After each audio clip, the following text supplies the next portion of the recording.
We are now a little more than 2 weeks away from the mayoral primary, and today we continue our live interviews with the candidates. Joining us now is Rich Smith in our studio. Thank you so much for being with us. Thanks for having me in. My first question is, you're one of 11 candidates running for mayor. What would make you a good mayor?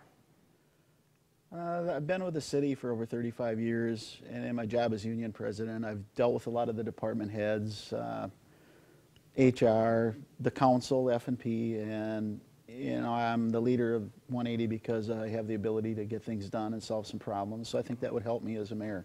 Now, you mentioned 35 plus years as a city employee, 8 of them as a union president. How important do you feel that public unions are to the city of La Crosse specifically? Well, I think they're pretty important. You get your streets plowed, your leaves picked up, the fire and the police, and they're vital to the city of La Crosse. How much of a benefit do you think that would be, having those ties to unions and ties to being a city employee in being able to run the city? I think it'd help a lot because it gives you a little insight and the ability to figure out what's going on there a little more, and maybe have little better communications with some of the people that matter. Well, what's going to be one of your top priorities if you're elected mayor? Well, it's tied in with the drug and crime problem in the neighborhoods. The neighborhoods are deteriorating around us, and the crime and drugs make that worse, and we've got to get a handle on that, or we're going to lose our neighborhoods. How do you go about doing that, specifically the crime problem?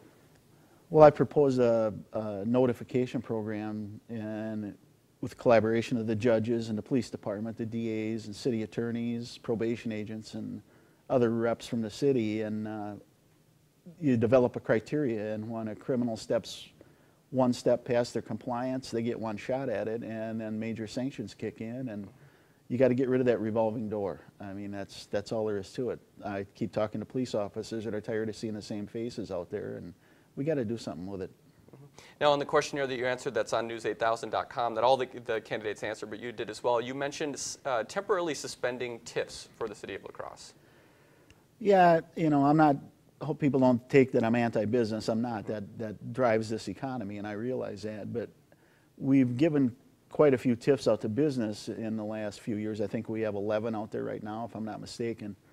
And I think maybe it's time we turn our eyes toward our neighborhoods and maybe let some of that money flow into there for people to fix up their houses. They keep deteriorating, and the tax base keeps going down, and you're circling the drain there. You got to do something about it. Now, the current TIFs that are out there right now, you'd keep those in place, you would just suspend any new ones?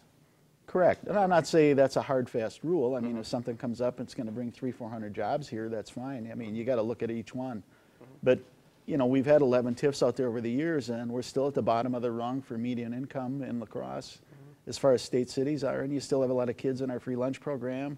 You can't guarantee the people that take the jobs those TIFs bring into town actually are going to live here. And one of the reasons is the older housing. I mean, they're driving out of town at night when they go home, and that's their right to do that, but we got to make our neighborhoods more desirable. All right. I wish I could ask more questions, but we're out of time. There's more questionnaires on our website, but thank you so much for being with us today. Now, Rich is the 4th of 10 candidates joining us live on News 8 at 5 in the coming weeks. For a schedule of the candidate interviews, you can visit our spring election page on news8000.com. There you will also find a bio for each candidate and their views on some of the more important issues. And coming up tomorrow, Mike Brown will join us at 5.